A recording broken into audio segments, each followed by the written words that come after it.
Hi, I'm Joe Feeks, editor of Poultry Health Today, and with me is Elle Chadwick. She is a graduate research assistant at North Carolina State University. Welcome back, Elle. Good to see you again. Thank you. I appreciate you having me so much.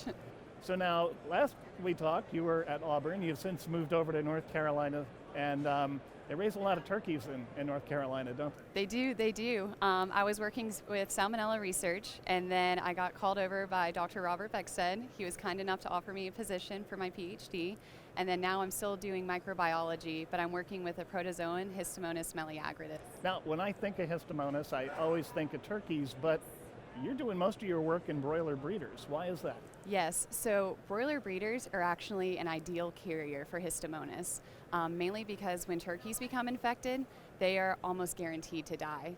So the Histomonas in broiler breeders might get transferred to the turkeys? It can, but Histomonas loves broiler breeders because it can just keep circulating and the birds survive the infection. Histomonas becomes a normal part of their gut microflora, and then they say, okay, we're not leaving. This is cozy, and the birds are happy, and we see limited effects on what happens unless there's another infection going on. And why is that? Usually if there's a co-infection that happens, it's usually something stress-related, and then when birds become stressed, just like you and me, our immune system goes down. That allows for Histomonas to blossom, but the chicken compared to the turkey can mount an immune response to Histomonas, and it says, hold on, calm down.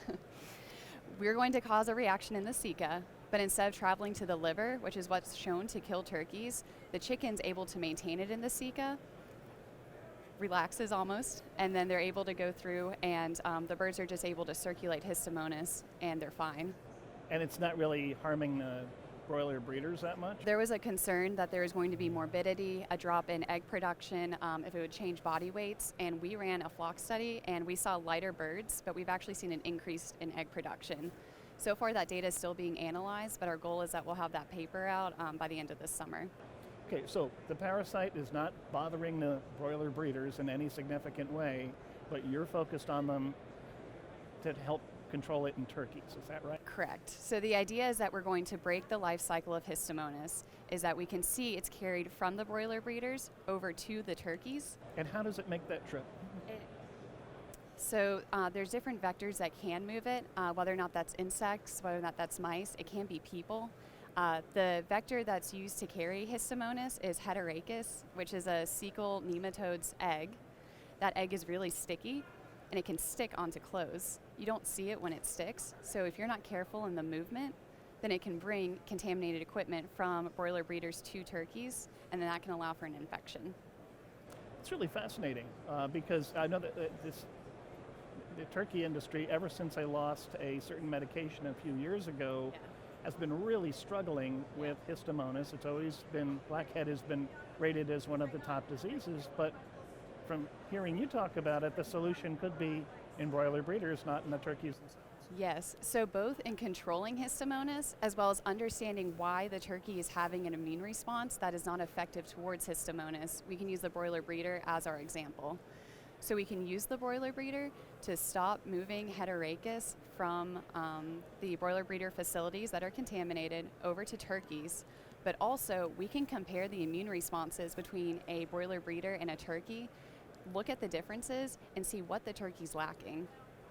And then we'd be able to do some genetic work and be able to show what the difference is, and maybe we can create a turkey that actually has an effective immune response to this parasite. Well, because turkeys have shown some resistance to Histomonas, is that correct? That might only be 5% of the population, but yes, it is there. Yes, our lab, one of our lab mates, Alessandro, presented on this at IPPE this year, and he showed that right around 5% of birds, sex did not matter, they were resistant to this parasite, and that was after 3 infections with Histomonas. Usually 1 is more than enough to kill. Yeah. So practically speaking, I mean, if it's a large operation and they're both in the chicken business and the turkey business, then they can talk to each other. But if you're a turkey producer and you're not involved in broiler breeders at all, what else can you do? What can you do? Yes, so we've actually found there's a lot of facilities that were previously broiler facilities. They switched over to turkeys, and then they had blackhead outbreaks. And they weren't doing proper cleaning and sanitation, and that they didn't understand why they were getting blackhead outbreaks because they switched over to turkeys and they don't have chickens around any of their farms. But previously they did. And so if it's not properly cleaned, or if you have insects that stay around the area after the clean out has happened, it can be brought in and cause disease. Any transmission through the feed? We have not seen transmission through the feed. Histomonas is anaerobic. It's actually difficult to transmit orally. So for Histomonas to survive through the digestive tract, it needs some sort of encapsulation, which encapsulation technology could be the new way that we'd be able to deliver something to help control Histomonas. But Histomonas itself, if birds have eaten, the acidity in the digestive tract is enough to kill off Histomonas. Now, there's been a lot of pressure, particularly on the chicken industry, to reduce antibiotics. Everybody wants the no antibiotics ever label on their meat packages and so forth. Is that driving any of this? Because as we cut back medications, are broiler breeders, for example, going to be more likely to have Histomonas? So right now we're running a study and trying to figure out what Histomonas is eating. We know it's bacteria. We just don't know exactly what bacteria it is. And just like me and you, we need our snacks every once in a while. If Histomonas can get to an area where there's a lot of food, it is happy to stay.